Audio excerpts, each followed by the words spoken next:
नमस्कार, JP news में संजय कुमार कर्ण लेकर आया हूँ जांच पड़ताल की इस कड़ी में। देखिए, मेरे साथ मौजूद हैं इंजीनियर धर्मेंद्र, खगड़िया ज़िला में सामाजिक कार्यकर्ता के रूप में जाने जाने वाले, और इनकी कोई सानी नहीं है। जितना काम किए हैं खगड़िया ज़िला, जय खगड़िया का हो या बहुत सारे संस्थान इनके हैं, बीएड कॉलेज के संस्थान, माधुरी सेवा ट्रस्ट वाले हैं, और शहीद प्रभुनारायण अस्पताल इनके बड़े भाई डॉक्टर स्वामी विवेकानंद के नेतृत्व में चल रहा है वहाँ पर। उनका बहुत मेडिकल कॉलेज जल्द ही मान्यता प्राप्त होने वाली। देखिए, अभी हम चर्चा डेली कुछ न कुछ आके करते ही रहते हैं, लेकिन संजोग आज है कि आज इंजीनियर साहब से हमारी मुलाकात होती है, और ख़ास करके हम चर्चा करने जा रहे हैं कि आप खगड़िया ज़िला में जाने माने हस्ती, अपने आप को विधायक जी से के नाम से जाने जाते हैं, रणवीर यादव। उन्होंने एक वीडियो पोस्ट किया है, और वह खास करके ब्यूरोक्रेसी पर प्रहार किया है। और ब्यूरोक्रेसी पर देखिए किस प्रकार से यहाँ पर स्वतंत्रता दिवस के शुभ अवसर पर जो उनके साथ उनकी पत्नी, जो यहाँ के चेयरमैन हैं, नगर जिला परिषद के अध्यक्ष हैं, उनके साथ जो व्यवहार हुआ है वह उसके बारे में थोड़ा सा हम जानने आते हैं। थोड़ा सा सामाजिक कार्यकर्ता है, तो क्या लग रहा है कि ये ब्यूरोक्रेसी, नौकरशाह और ये जनप्रतिनिधि जो होते हैं जनता के द्वारा चुने हुए, दोनों के बीच का जो ये 36 का आंकड़ा खगड़िया में देखने को मिलता है, उस पर आपका क्या कहना है? बहुत बहुत धन्यवाद जेपी न्यूज़ को और संजय जी आपको भी। और मैं अपने दर्शकों से अनुरोध करता हूँ कि इनके चैनल को ज़्यादा से ज़्यादा प्रमोट करें। सामाजिक मुद्दे को ये हमेशा उठाते रहते हैं। रणवीर यादव जी से या कृष्णा यादव जी से या पूनम यादव से मेरी राजनीतिक आबादत होती रहती है, वैचारिक लड़ाइयाँ भी चलती रहती है, और कभी वो हम लोग का साथ नहीं दिए, कभी कोई अच्छे काम में भी वो बहुत सपोर्ट नहीं करते हैं। लेकिन लोकतंत्र में एक जागरूक नागरिक होने के चलते हम पैनी नज़र रखते हैं बहुत सारी चीज़ों पर। मैं जिला परिषद अध्यक्ष माननीय कृष्णा यादव जी का स्टेटमेंट सुन रहा था कि स्वतंत्रता दिवस के अवसर पर उनकी जो सीट थी वो पीछे लगाई गई, चाहे उनके साथ एक तरीके से दुर्व्यवहार या नहीं कह सकते हैं, उनको अशिष्टता, हाँ, ये दिखाई गई, प्रोटोकॉल का उल्लंघन किया गया। दरअसल इसके लिए संजय जी आपको समझना होगा ब्यूरोक्रेसी है क्या, और इस देश को वास्तविक में चला कौन रहा। जब इसकी गहराई में आप जाइएगा तब आपको समझ में आएगा कि इस देश को कोई नेता नहीं गवर्न कर रहा है, इस देश को ब्यूरोक्रेसी ही गवर्न करना है। पॉलिसी मेकिंग से लेके एवरीथिंग वो नेता ही, वो ब्यूरोक्रेट्स ही बनाते हैं, नेता उसको फॉलो करते हैं। जितने भी घोटाले होते हैं, जितने भी, उसके जड़ में यदि आप जाते हैं तो वो ब्यूरोक्रेसी, उसमें ब्यूरोक्रेसी यदि टाइट हो, ब्यूरोक्रेसी यदि लोकतंत्र का सम्मान करना जानती हो, तो फिर भारत में इतने चीज़ नहीं हो सकते। हमारे पास एक बुक है जो आज से 6, 7, 8 साल पहले आई। ये बुक है मानसिक सामाजिक आर्थिक स्वराज्य की ओर, सामाजिक आर्यावर द्वारा लिखा हुआ। इस बुक में उन्होंने ब्यूरोक्रेसी को बहुत ही सुंदर तरीके से डिफाइन किया। मैं उसके एक पन्ने को मैं आपके नज़दीक पढ़ रहा हूँ तो बहुत सारे कंसेप्ट क्लियर हो जाएंगे। नौकरशाह बनाम नेता बनाम भ्रष्टाचार।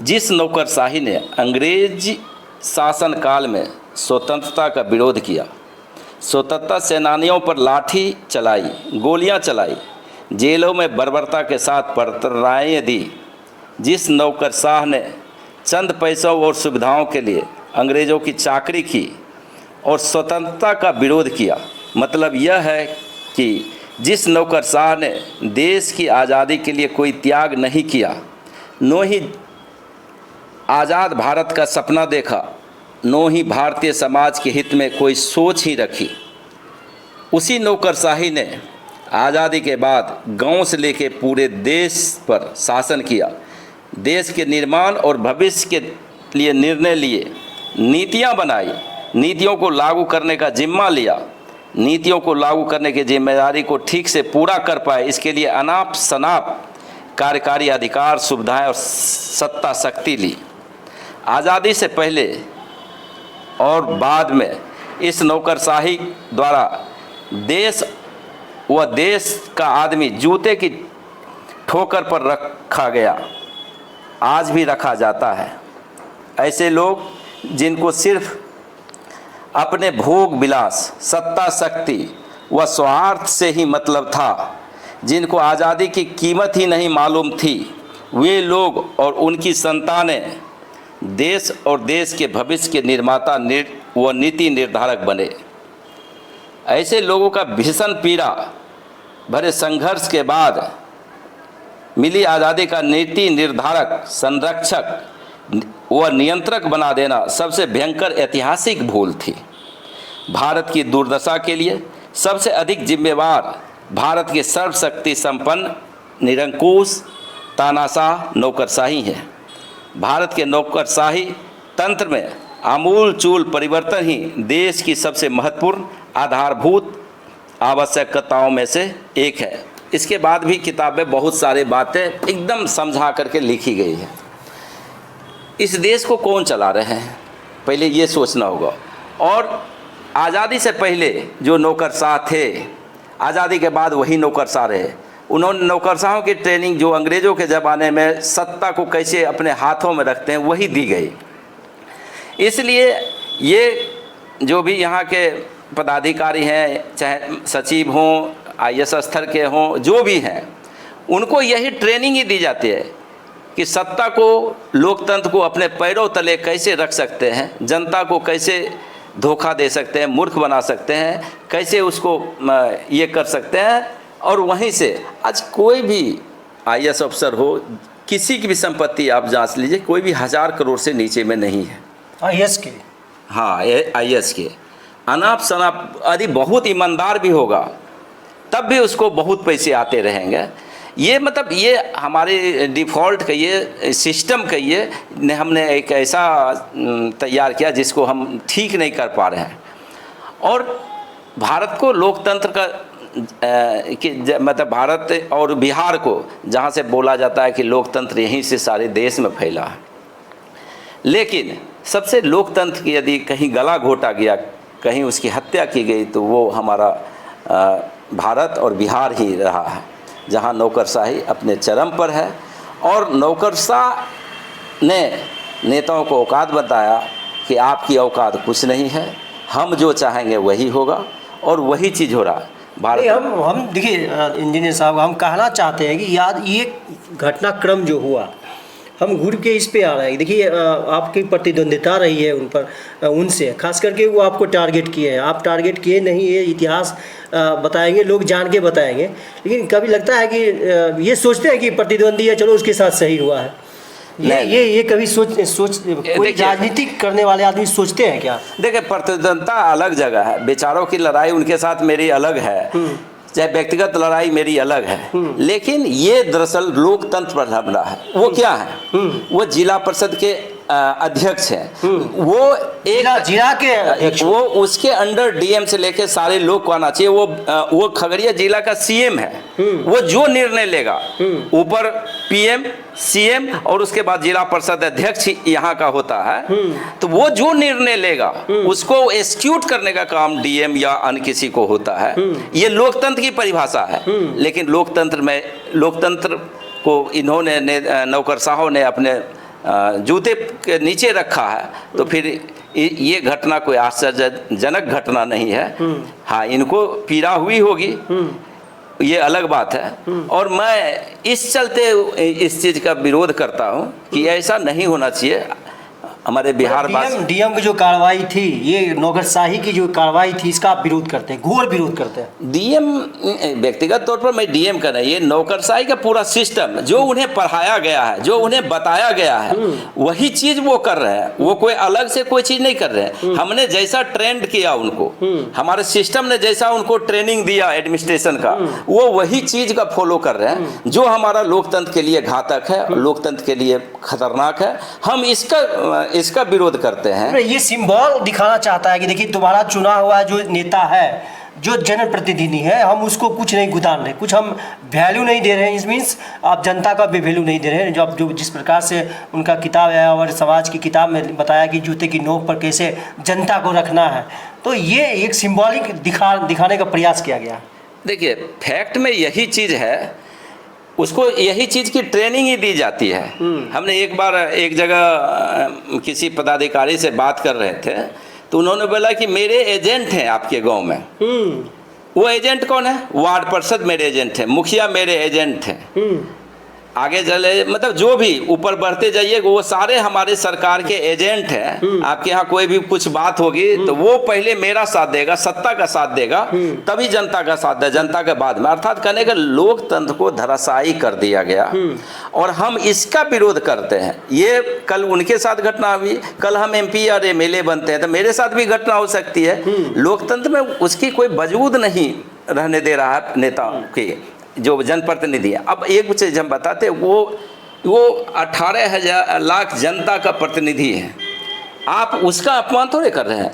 उसे एक कृष्णा यादव को आपने नहीं बुलाया, आपने एज ए जिला परिषद अध्यक्ष को वहां पर बुलाया, जो 18 लाख जनता आबादी का प्रतिनिधित्व कर रहा है। आप यदि अपमान करते हैं तो वो 18 लाख जनता का अपमान होता है। तो हम इसका विरोध कर रहे हैं। व्यक्तिगत लड़ाई किसी की किसी से हो सकती है, उसमें हम नहीं जाते हैं, लेकिन सैद्धांतिक तौर पर हम भी चाहते हैं कि भारत का लोकतंत्र, बिहार का लोकतंत्र बहुत मजबूत हो। तो ये जरूर इसका विरोध होना चाहिए, इसका जरूर विरोध होना चाहिए। देखिए, एक चीज़ और हम आपसे जानना चाहते हैं कि देखिए, अभी जिला प्रशासन सभी विभागों के जिला जो प्रशासक हैं, वे गाँव-गाँव में जा करके सरकार की योजनाओं का बजाबते मीटिंग करके, अब जैसे 1100 रुपया दिया जा रहा है 400 से बढ़ा करके, इस 125 रुपया 125 यूनिट बिजली फ्री किया गया है। अब बहुत सारी योजनाएं हैं, उनको लोगों को बुला करके ये प्रशासनिक लोग प्रचार प्रसार करते हैं।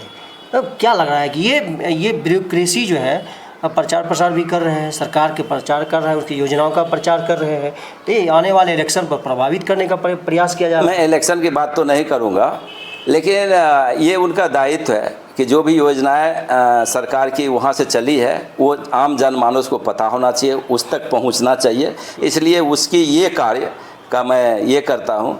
मैं आदरणीय नरेंद्र मोदी का एक चीज़ का बहुत समर्थन करता हूँ कि ये आप रट करके IAS बन जाते हैं, और IAS बनने के बाद आप IAS एक अपने आप में मानने लगता है कि हम दुनिया के सर्वज्ञानी हैं। आप VC उसको बना देते हैं, एजुकेशन का वो ज्ञानी है। आप हेल्थ सेक्रेटरी बनाते हैं, वो हेल्थ का सर्वज्ञानी है। वो इंजीनियरिंग का उसका हेड बनाते हैं, वो इंजीनियरिंग का सर्वज्ञानी है। एक ग्रेजुएट लड़का वो कैसे सर्वज्ञानी हो सकता है? तो उन्होंने एक लेटरल एंट्री का प्रस्ताव रखा और उसके सहारे कि जो जिसके एक्सपर्ट हैं उसको नीति निर्धारण में रखा जाए, तो हम उसका समर्थन करते हैं।